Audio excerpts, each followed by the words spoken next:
Jake Morrison wiped the sweat from his forehead and looked at the broken pipe in front of him. The repair job on the Phoenix Dawn was taking longer than expected. He never thought he would be fixing pipes in space, but here he was, floating between Earth and nowhere, trying to keep the water flowing on humanity's first deep space exploration ship. The Phoenix Dawn was not a big ship, but it was important. Captain Lisa Rodriguez had picked the best crew she could find for this mission. They were going farther from Earth than any human had ever gone before. Jake was not supposed to be part of the crew. He was just a construction worker from Colorado who knew how to fix things.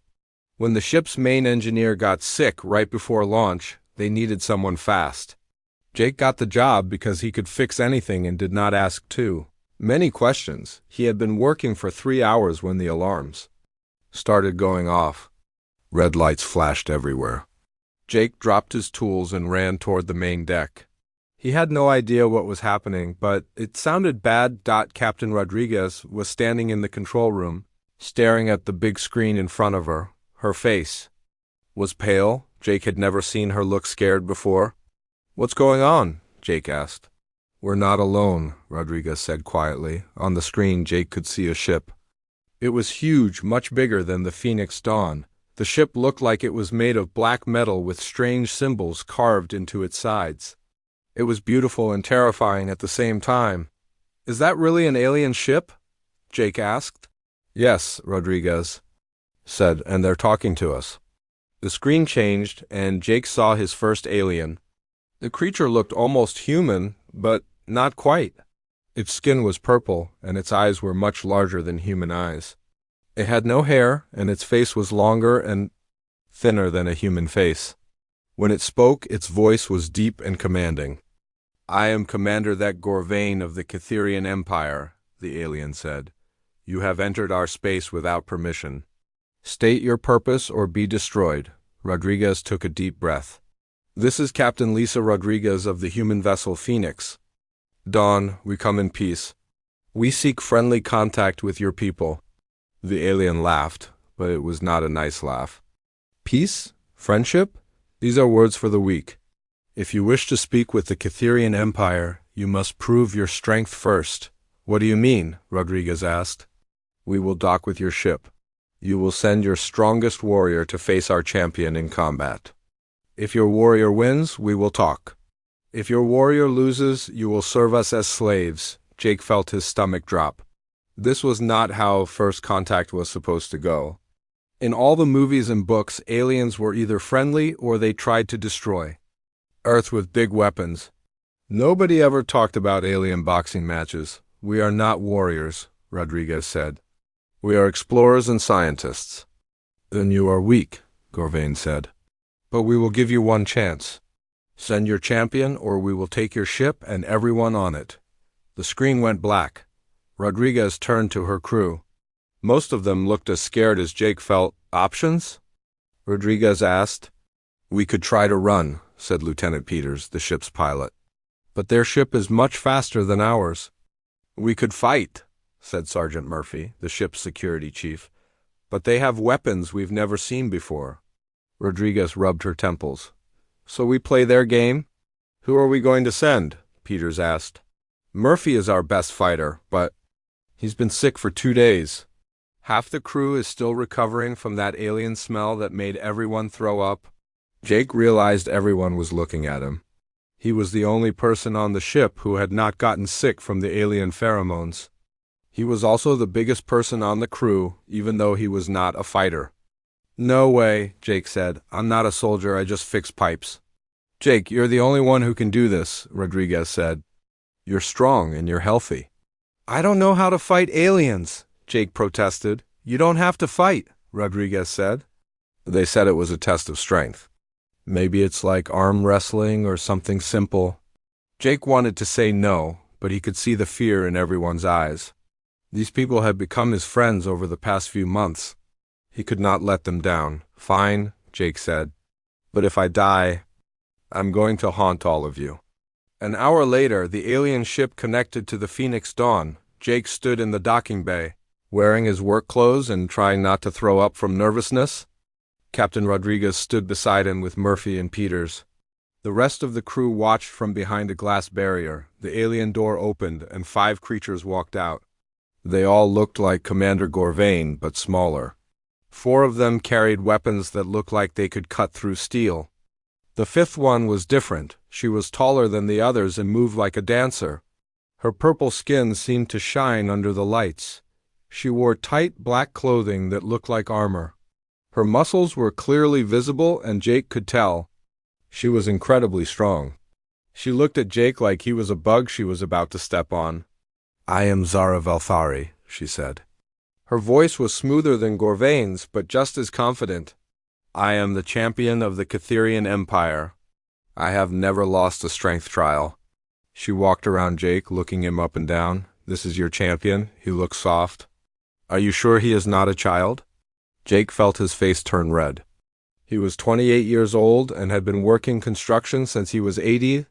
His hands were covered in calluses, and his back ached every morning from years of heavy lifting. Nobody had ever called him soft before. "The trial is simple," Zara continued. "We will each take 1 hit to the body. Whoever cries out or falls down first loses. The winner's people get to decide what happens next." Rodriguez looked worried. "Is there another way to do this?" "No," Zara said. "This is our way. Are you ready, human?" Jake nodded. He did not trust himself to speak without his voice shaking. "Good. You may hit me first." Jake hesitated. He had never hit a woman before, and he did not want to start now. But everyone was counting on him. He made a fist and punched Zara in the stomach, trying not to hit too hard. Zara barely moved. She smiled and shook her head. Pathetic. "Is that really the best you can do?" "I don't want to hurt you," Jake said. Zara's laugh was like breaking glass. "Hurt me? You could not hurt me if you tried with all your strength, but do not worry. I will not make the same mistake." She stepped back and raised her fist. Her arm muscles bulged as she prepared to strike. Jake could see the confidence in her eyes. She was completely sure this would be over in 1 hit. "This is for calling my people weak," Zara said. Her fist moved faster than Jake expected. It hit him right in the middle of his stomach with a sound like a hammer hitting stone. Jake felt the impact, but it was not as bad as he thought it would be. He had been hit harder by falling tools at work sites. The sound that followed was much worse. Zara screamed. Jake looked down and saw her holding her hand against her chest. Her knuckles were bent in ways that knuckles should not bend. Her face was twisted in pain, and tears were running down her cheeks. "What happened?" Jake asked, completely confused. "You broke my hand," Zara gasped. "How did you break my hand?" The other aliens rushed forward, chattering in their own language.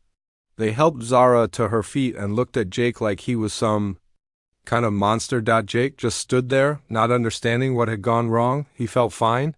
His stomach was a little sore, but that was all. He had no idea why everyone was acting so strange. "I think we have a problem," Captain Rodriguez said. Quietly. Jake could not have agreed more. The alien medical bay was unlike anything Jake had ever seen.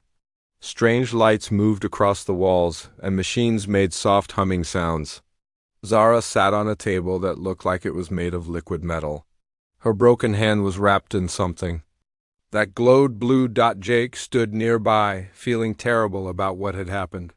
He kept trying to apologize, but Zara would not look at him. The other aliens whispered to each other in their language, shooting angry looks in his direction. "I really didn't mean to hurt you," Jake said for the 10th time. "I don't understand." "What happened?" "You happened," Zara said through gritted teeth. "Somehow you broke 3 bones in my hand without even trying." Commander Gorvain entered the medical bay with 2 other aliens. They all looked upset and confused. Gorvain pointed at Jake like he was some kind of dangerous animal. "What kind of creature are you?" Gorvain demanded. "What technology are you hiding?" "I'm not hiding anything," Jake said. "I'm just a regular person." "Regular?" Gorvain laughed bitterly. "No regular being could do what you did to our champion. Zara has never been injured in combat. She has fought warriors from 50 different worlds." Captain Rodriguez entered the room with Dr. Webb, the Phoenix Dawn's medical officer. Webb was carrying a portable scanner and looked very nervous. Commander Gorvain has requested we scan Jake to prove he's not using any enhancements, Rodriguez said. Fine by me, Jake said. Scan away. Dr. Webb ran the scanner over Jake's entire body. The machine beeped and showed numbers on a small screen. Webb frowned and ran the scan again. Well? Gorvain asked. He's completely normal, Webb said, sounding confused. No implants, no drugs, no genetic modifications. His muscle density is typical for a human male who does physical work. His bone structure is within normal human ranges. The room went very quiet. Jake could see the fear growing in the alien's eyes. That's impossible, Zara said quietly. If he's normal, then what are your warriors like? Jake isn't a warrior, Rodriguez said. He's a construction worker. What is a construction worker? Gorvain asked. Jake shrugged. I build things. Houses, buildings, bridges, whatever needs building, you build with your hands? Zara asked, looking at Jake's calloused fingers. Sure, well, we use tools too, but yeah. Lots of lifting, carrying, digging. It's hard work, but somebody has to do it. The aliens exchanged worried looks. Jake had no idea why this was such a big deal. Show me your hands, Zara said. Jake held out his hands. They were rough and scarred from years of work. Zara stared at them like they were weapons. These marks, she said, pointing to a scar across Jake's palm. How did you get this? Cut myself on a piece of metal when I was building a warehouse. Needed 12 stitches. And this? She pointed to another scar on his knuckles. Scraped it on concrete. Happens all the time. All the time? Gorvain repeated. You are injured often in your work? Not injured exactly, just little cuts and bruises. It's part of the job, Dr. Webb spoke up. Commander, perhaps we should explain human physiology to our guests. Good idea, Rodriguez said. Webb activated a holographic display that showed a human skeleton and muscle system. The aliens stared at it with intense interest. Humans evolved on a world with high gravity and dangerous conditions, Webb explained. Our bone density is much higher than most species. Our muscles attach to our bones in ways that create incredible leverage. What kind of dangerous conditions? Zara asked. Well, Webb said, humans originally survived by chasing animals until they collapsed from exhaustion. We can run for hours without stopping. We can survive in temperatures that would kill most species.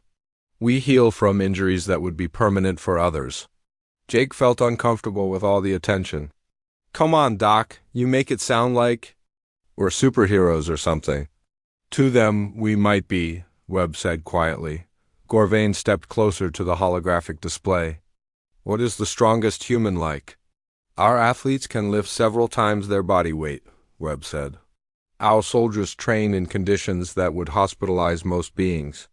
Our survival experts can live in environments with no food or water for weeks. And Jake? Zara asked. Jake is average, Webb said. Maybe a little tougher than most because of his job, but definitely average. The silence that followed was deafening. Jake could see the aliens trying to process this information.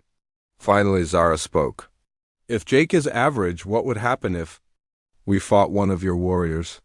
Rodriguez and Webb exchanged glances. Neither wanted to answer that question.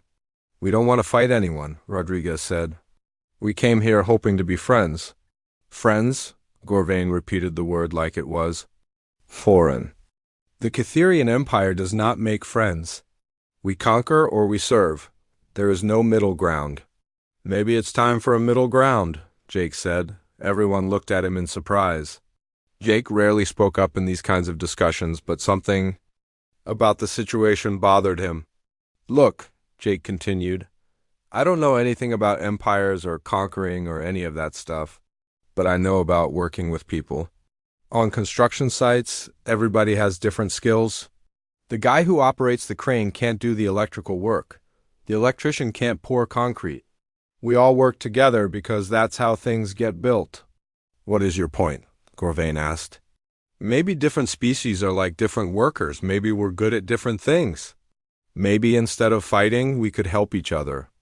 Zara studied Jake's face. You really believe that, don't you? Why? Wouldn't I? It just makes sense. Over the next few hours, Jake found himself answering dozens of questions about human life. The aliens wanted to know everything. How much weight could humans lift? How long could they work without rest? How did they handle pain? Jake tried to answer honestly, but every answer seemed to shock them more. You work 8 hours a day? Zara asked, sometimes more. During busy seasons, I might work 12 or 14 hours. In what conditions? Depends on the job. Hot summers, cold winters, rain, snow, we work in all kinds of weather. What about injuries? Jake rolled up his sleeve and showed a scar on his forearm. Fell off a ladder last year. Broke my arm in 2 places. How long did it take to heal? About 6 weeks. I was back to work after 2 months. The aliens looked horrified. Zara turned to her medical officer and spoke rapidly in their language. The medical officer checked something on his scanner and nodded grimly. What's wrong? Jake asked. That injury would have taken a Catherian 8 months to heal, Zara said. Most of us would never regain full use of the limb. Really? That seems like a pretty minor injury. Minor? Gorvain stared at Jake like he had grown a second head. Captain Rodriguez pulled Jake aside. Maybe we should tone down the stories about human toughness, she whispered. But I'm not even tough, Jake protested. You should hear the stories my dad tells about building skyscrapers back in the day. That's exactly what I'm worried about, Rodriguez said, as the day went on. Jake noticed that Zara was watching him more carefully. She no longer looked at him with contempt. Instead, she seemed genuinely curious about him as a person. Why did you help me? She asked during a quiet moment. What do you mean? After you broke my hand, you tried to help me. You looked worried, Jake shrugged. You were hurt. Of course I was worried, but I was your enemy. I had just tried to injure you. You weren't really my enemy. You were just doing what you thought you had to do. Zara was quiet for a long time. Finally, she said, Catherians do not help their enemies. Well, maybe that's something you could think about changing. That evening, Jake was alone in his quarters when Zara knocked on his door. Her hand was still in the glowing medical wrap, but she looked much better. Can I come in? She asked. Sure. Zara looked around Jake's small room. It was plain and simple, with just a bed, a desk, and some pictures of Earth. Is this your home world? She asked, pointing to a picture of mountains. Yeah, Colorado, that's where I grew up. It looks peaceful. It is, well, mostly. We have bears and mountain lions and stuff, but they usually leave people alone. Bears? Jake realized he had made another mistake. He spent the next hour explaining Earth's wildlife to an increasingly disturbed alien warrior. By the time he finished describing grizzly bears, Zara looked like she needed another medical scan. And humans live near these creatures voluntarily? She asked. We pretty much have to. They were there first. What do you do if you encounter one? Depends on the bear. Black bears, you make noise and back away slowly. Grizzlies, you play dead and hope for the best. Hope for the best? Well, you could try to fight, but that usually doesn't work out well for the human. Zara stared at him. You just casually live with predators that can kill you? Everything. Can kill you if you're not careful? Cars, electricity, falling off ladders. You just pay attention and try not to do anything stupid. When Zara left that night, Jake could tell she was thinking hard about something. He had no idea that she was beginning to understand that humans were not just physically tough. They were mentally tough in ways that the Catherian Empire had never encountered. The next morning brought news that would change everything. Commander Gorvain had sent a message to the Catherian High Command requesting immediate guidance on how to handle humanity. The response had been swift and clear. Send more data about human capabilities. Do not engage in hostilities until further notice. For the first time in Catherian history, the Empire was afraid. Jake woke up to the sound of his door buzzing. He looked at the clock and groaned. It was 5 a.m, ship time. He opened the door to find Zara standing in the hallway, looking excited about something. Good morning, Jake, she said. I hope you slept well. It's 5 a.m. Jake said, rubbing his eyes. Yes, I know. We have much to do today. Commander Gorvain wants to conduct more tests, Jake sighed. Ever since the strength trial 3 days ago, the aliens had been testing him constantly. They wanted to understand everything about human abilities. So far, every test had made them more nervous. What kind of tests this time? Jake asked. Physical endurance, pain tolerance, and something called combat reflexes. I keep telling you people I don't know how to fight. That is what makes it. Interesting, Zara said with a smile. An hour later, Jake found himself in the alien ship's training room. It was a large space with strange equipment everywhere. Some machines looked like they were designed to hurt people. Others looked like they were designed to measure how much pain someone could take. Commander Gorvain was waiting with several other aliens. They all carried data tablets and looked very serious. Jake noticed that more aliens were watching from behind protective glass than before. Good morning, Jake Morrison, Gorvain said. Today we will learn more about human limits. I already told you I'm just a regular guy. Yes, and that is what worries us. The first test was simple. Jake had to hold his breath as long as possible. While running on a machine that looked like a treadmill, the aliens thought this would be easy to measure. Jake started running and held his breath. The machine got faster, but he kept pace easily. After 2 minutes, some of the aliens started looking concerned. After 3 minutes, they were talking nervously among themselves. After 4 minutes, Gorvain stopped the test. How long can you do this? Gorvain asked. I don't know, Jake said, breathing normally. I've never really tried to find out. When I was a kid, I used to hold my breath underwater for fun. For how long? Maybe 5 or 6 minutes. My record was almost 7, but that was in a swimming pool. The aliens stared at him. Finally, one of them spoke up. It was the medical officer who had treated Zara's hand. Commander, our elite soldiers can hold their breath for 90 seconds during physical activity. I heard you, Gorvain said quietly. The next test involved temperature. They put Jake in a chamber and slowly made it hotter. They expected him to give up quickly, but Jake just stood there sweating. How hot is it now? Zara asked through the intercom. Jake looked at the display. About 110 degrees. It's pretty warm, but not too bad. Reminds me of working roofing jobs. In Arizona, you have worked in temperatures like this before? Sure, summer construction work gets pretty hot. You just drink lots of water and take breaks when you need to. They kept making it hotter. At 120 degrees, the aliens were amazed. Jake was still conscious. At 130, they were terrified. Jake finally asked them to stop at 140 degrees. This is getting uncomfortable, he said. How much hotter can this thing go? We stopped the test because the chamber cannot go any higher, Gorvain admitted. Oh, well, that's probably hot enough anyway. Then they tested cold. Jake stood in a freezing chamber wearing just his normal clothes. The temperature dropped to 20 degrees below zero. Jake shivered but seemed fine otherwise. I've worked in weather like this, he said. You just need to keep moving and stay dry. The aliens could not believe it. Their species could barely survive in temperatures below 40 degrees, even with protective clothing. What is the coldest weather you have experienced? Zara asked. Personally, maybe 40 below zero. We were building a pipeline in Alaska one winter.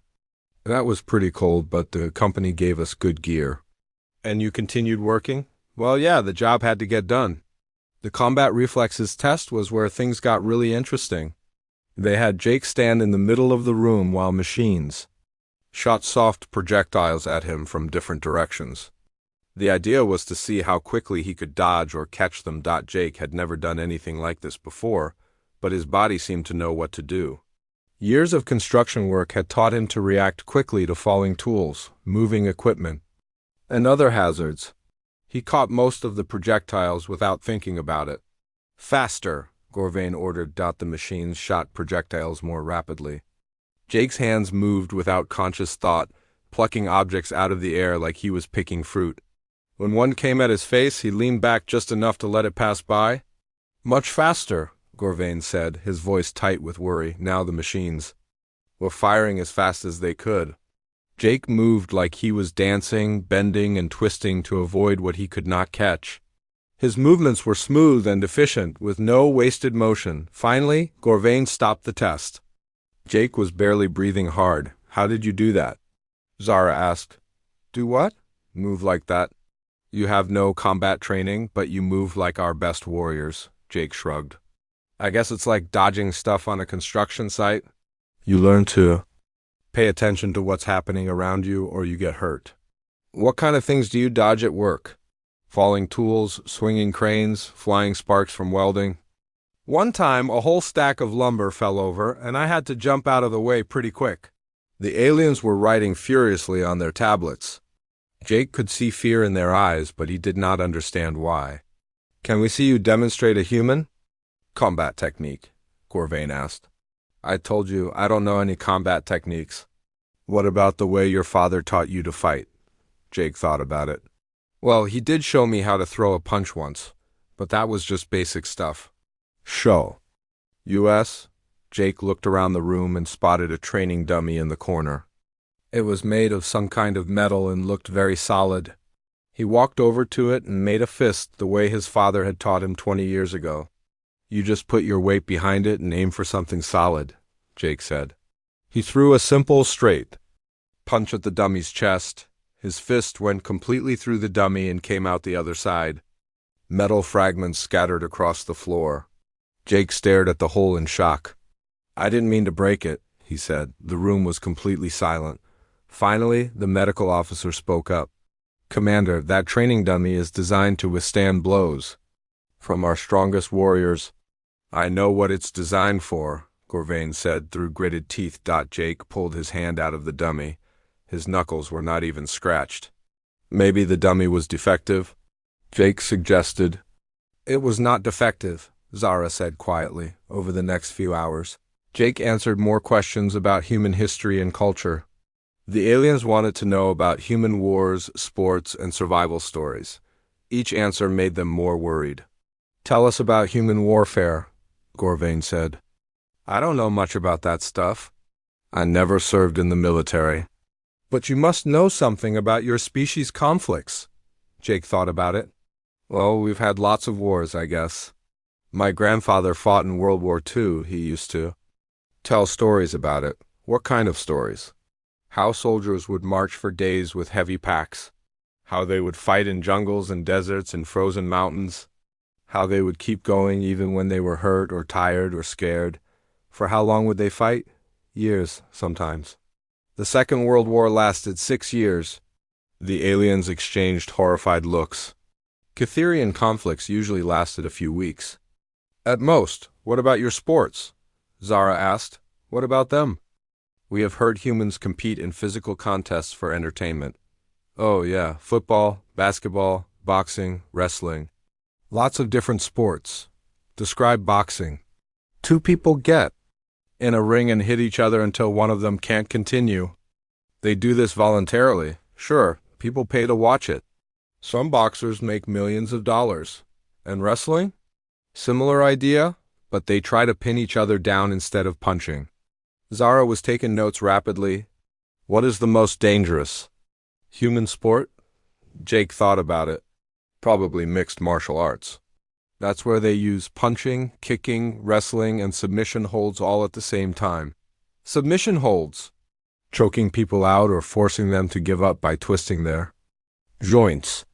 "And humans watch this for fun?" "It's pretty popular, yeah." That evening, Jake was in his quarters reading when Zara visited again. She looked tired and stressed. "Jake, can I ask you something personal?" "Sure. Are you afraid of anything?" Jake thought about it. "Lots of things. Heights make me nervous, even though I work on tall buildings all the time. I don't like spiders much.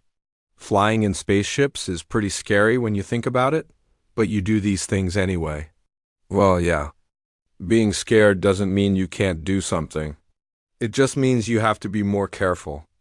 Zara sat down on Jake's desk chair. "Catherians avoid things that scare us. If something is dangerous, we find another way or we don't do it at all. That sounds pretty smart, actually.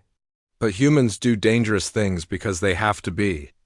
done? Sometimes. Or because they're fun. Or because other people are counting on you. Even if you might die? Jake shrugged. Everybody dies eventually. Might as well do something useful while you're here. Zara was quiet for a long time. Finally, she said, I think I'm beginning to understand why the High Command is so worried. What do you mean? We thought humans were just physically strong. But you are mentally strong too. You do not give up even when you should. The alarm woke Jake from a deep sleep. Red lights flashed in his room, and a voice spoke in the alien language over the ship's communication system. Jake had been on the Catherian ship for a week now, but he still could not understand most of what they said. He got dressed quickly and ran to the control room. Captain Rodriguez was already there with Commander Gorvain and several other aliens. Everyone looked worried. What's happening? Jake asked. We have a problem, Rodriguez said. A big one. On the main screen, Jake could see a ship floating in space. It was much bigger than either the Phoenix Dawn or the Catherian vessel. The ship was black and covered in strange spikes. It looked like something from a nightmare. That is a Devourer ship, Gorvain said quietly. We thought they were old, destroyed centuries ago. Who are the Devourers? Jake asked. An ancient enemy, Zara explained. She had arrived while Jake was staring at the screen. They conquered most of the galaxy before my people stopped them. We thought we had killed them all. The ship appears to be dead, said the Catherian science officer. No life signs, no power readings, but it is transmitting a signal. What kind of signal? A distress call. If other Devourer ships receive it, they will come to investigate. Captain Rodriguez studied the alien ship on the screen. How long before other ships arrive? Unknown. But we cannot take the risk. The signal must be stopped. Can't we just blow it up from here? Jake asked. The ship's hull is too strong for our weapons, Gorvain said. Someone must board the vessel and destroy the transmitter from inside. That sounds dangerous, Rodriguez said. Very dangerous. Devourer ships are filled with traps and defense systems. Even a dead ship could kill anyone who enters it. Jake looked around the room. Everyone was discussing plans and options, but he could see the fear in their eyes. The aliens were terrified of this ancient enemy, and the humans had no idea what they were facing. I'll go, Jake said. Everyone stopped talking and stared at him. Jake, no, Rodriguez said. This isn't like the other tests. This is actually dangerous. Someone has to do it, right? And you said the ship is designed to kill people. Maybe it would have trouble killing someone like me. Someone like you? Gorvain asked. You know, someone tough? All those tests showed that humans can survive things that would kill your people. Maybe that's useful here. Zara stepped forward. I will go with him. Absolutely not, Gorvain said. You are too valuable to risk. Jake does not know our technology or our language. He will need help. Then send someone else. Who? Which of our warriors is brave enough to board a Devourer ship? The room was quiet. Jake could see that Zara was right. The other aliens were terrified of the dead ship. Fine, Gorvain said finally. But you will take a full team of our best soldiers. No, Zara said. Too many people will slow us down. Jake and I can move faster alone. 2 hours later, Jake found himself wearing an alien spacesuit and carrying equipment he did not understand. The suit felt strange, but it seemed to work. He could breathe normally, and the helmet display showed information in English. Are you ready? Zara asked through the communication system. As ready as I'll ever be, Jake said. They took a small shuttle from the Catherian ship to the Devourer vessel. As they got closer, Jake could see that the alien ship was even more frightening up close. The hull was covered in symbols that seemed to move when he looked at them directly. Do not stare at the markings, Zara warned. They are designed to confuse the mind.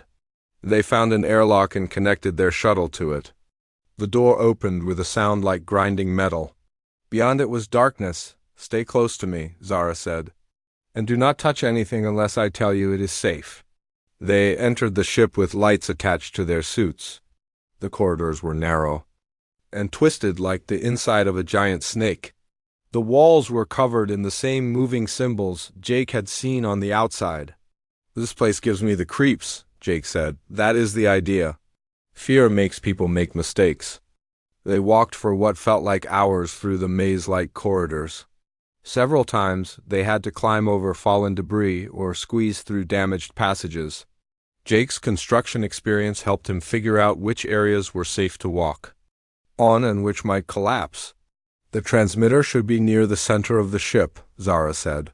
Checking a device on her wrist. As they went deeper into the ship, Jake started noticing things that seemed wrong. The air was too thick, even with their suits. The gravity felt strange, sometimes heavy and sometimes light. Worst of all, he kept hearing sounds that should not exist on a dead ship. Zara, are you sure this place is empty? The scans showed no life signs. Then what's making those noises? They stopped to listen. In the distance, they could hear something that sounded like machinery running or maybe breathing. We should keep moving, Zara said. But Jake could hear the worry in her voice. They reached a large chamber filled with strange equipment. In the center was a massive device that pulsed with red light. The transmitter, that's it, Zara said. But there are defense systems around it? Look. Jake could see metal arms hanging from the ceiling, each one ending in something that looked like a weapon. The floor was covered in pressure plates that probably triggered traps. How do we get to it? Jake asked, very carefully. Follow my exact steps. Zara began moving through the room like she was dancing, stepping only on certain spots and ducking under the metal arms. Jake tried to copy her movements, but he was much bigger and less graceful. Halfway across the room, Jake stepped on the wrong spot. A metal arm swung down at his head fast enough to crush a normal person. Jake raised his hand to block it without thinking. The metal arm shattered against Jake's forearm like it was made of glass. Jake! Zara shouted. More arms began swinging. Down from all directions? Jake could not dodge them all, so he did what came naturally. He started breaking them. His fists smashed through metal weapons like they were made of paper. When one arm tried to grab him, he tore it off at the base. Within minutes, the chamber was full of broken metal parts, and Jake was standing in the middle of it without a scratch. How is your arm? Zara asked, staring at the destruction. Jake looked down at his forearm where the first weapon had hit. It's fine. Might have a bruise tomorrow, but nothing serious. That weapon was designed to shatter bones. Well, it didn't work very well. They reached the transmitter without any more trouble. Zara attached a device to it that would overload the system and destroy it permanently. This will take a few minutes. She said, we should. The lights in the chamber suddenly went out. In the darkness, they could hear new sounds, footsteps, lots of them. I thought you said the ship was dead, Jake said. It was supposed to be. Red emergency lights came on, casting everything in a blood-colored glow. At the entrances to the chamber, Jake could see shapes moving. They looked almost human, but wrong somehow. Too tall, too thin, with too many joints in their arms and legs. Devourers, Zara whispered. They were in hibernation. Our presence woke them up. The creatures began moving into the chamber. They made sounds like static and moved in ways that hurt to watch. Jake counted at least 20 of them, and more were coming. How long until that thing finishes? Jake asked, pointing to the device on the transmitter. 3 minutes. Can we fight our way out? Jake, those are devourers. They destroyed half the galaxy. My people barely survived our last war with them. Yeah, but your people never met any humans before either. Jake picked up a piece of broken metal from the floor. It was about the size of a baseball bat and had a sharp edge on one end. Stay behind me, he told Zara. Jake, you cannot fight them all. Maybe not, but I can try. The first devourer reached them, moving with liquid grace.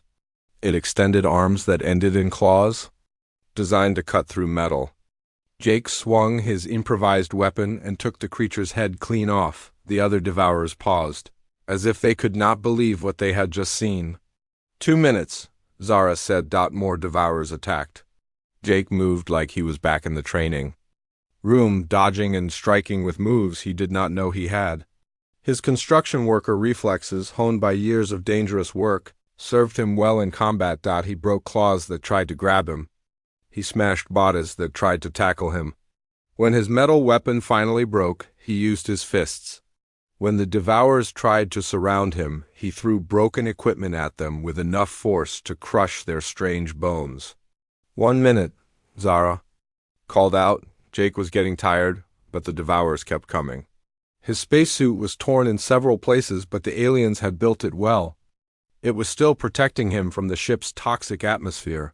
A Devourer managed to scratch his back with its claws. Jake felt the cuts through his suit, but they were not deep. He turned around and punched the creature so hard it flew across the room and hit the wall with a sound like breaking glass. 30 seconds? Jake was breathing hard now, but he was still standing. Around him, the floor was covered with broken Devourer bodies. The few creatures still alive were backing away from him, making frightened sounds. 10 seconds, the transmitter exploded in a shower of sparks. The red lights went out, and the emergency power died. In the darkness, Jake could hear the remaining Devourers running away. "Is it done?" Jake asked. "Yes, the signal has stopped." They made their way back through the dark ship to their shuttle. The medical bay was quiet except for the soft hum of healing machines. Dr. Helen Ross finished wrapping Caraval's hand in a special cast designed for Zephyrian bone structure. The alien woman sat on the examination table, staring at her injured hand with a mix of pain and confusion. Jake stood near the wall, watching Dr. Ross work. His stomach still showed the faint outline of Caraval's fist, but there was no bruising. He felt fine, just like he told everyone. The other Zephyrians had gathered around the medical bay entrance, whispering to each other in their musical language. "The bones will heal in about 2 weeks," Dr. Ross explained to Caraval. "Your crystalline structure makes the breaks clean, which is good, but you need to keep the hand still." Caraval nodded slowly. She looked up at Jake with new eyes. "I do not understand. How did this happen? My people are stronger than yours?" "Everyone knows this." Dr. Ross pulled up a holographic display showing human and Zephyrian anatomy side by side. "Your bones are enhanced with crystal formations. This makes them very strong for striking and lifting. But crystal can shatter when it hits something harder than expected." She pointed to Jake's muscle structure on the display. "Human muscles are different. We pack our fibers very tight. Jake here has been doing heavy work his whole life. His core muscles are like armor made of meat and sinew." The Zephyrian diplomat Zarakel stepped forward from the group. "But we lift weights twice as heavy as humans can manage. Our strength tests prove this." "Different kinds of strength," Jake said quietly. He moved closer to the display. "You folks got better leverage and bone structure for lifting. We got better padding for taking hits," Dr. Ross nodded. "Exactly. Human evolution happened on a world with lots of predators and natural disasters. We learned to absorb damage and keep going. Your people evolved on a world where quick, precise movements meant survival." Caraval flexed her good hand, watching the crystal formations under her skin catch the light. "On Zephyr Prime, we faced crystal storms and energy predators. Speed and striking power kept us alive. We never needed to absorb damage." "Makes sense," Jake said. He sat down on a nearby chair, making himself less intimidating to the gathered aliens. "My home planet had bears and mountain cats. Sometimes you can't run fast enough. Sometimes you just gotta take the hit and hit back." The room fell silent as both species considered this. Commander Lisa Wade entered the medical bay, followed by Captain Rick Stone. They had been dealing with the diplomatic fallout from the incident. "How is everyone?" Captain Stone asked, looking between Jake and Caraval. "Physically, we're both fine," Jake replied. "Emotionally, I think we all learned something today." Caraval stood up carefully, cradling her injured hand. "Captain Stone, I owe your crew an apology. My people have been arrogant. We assumed weakness where we should have seen different strength." "No harm done," Captain Stone said diplomatically. "Well, except to your hand." This brought a small laugh from everyone, even the other Zephyrians. The tension in the room began to ease. Dr. Ross turned off the holographic display. "I've been thinking about this. Our species could learn a lot from each other. Zephyrian precision and human endurance could make powerful combinations." Zarakel stepped forward. "What do you mean, Doctor?" Training exchange, Jake said, understanding immediately. You teach us your techniques, we teach you ours. Best of both worlds. Kiraval's eyes brightened despite her injury. This interests me greatly. Jake, would you be willing to learn Zephyrian combat forms? Sure thing. But only if you're willing to try human endurance training. Fair warning, though, it's not about being fast or strong. It's about not giving up when everything hurts. I broke my hand on your stomach, Kiraval said with what might have been a smile. I think I can handle your training methods. Over the next few days, an informal training partnership developed. Kiraval, despite her injury, began teaching Jake the basic principles of Zephyrian combat.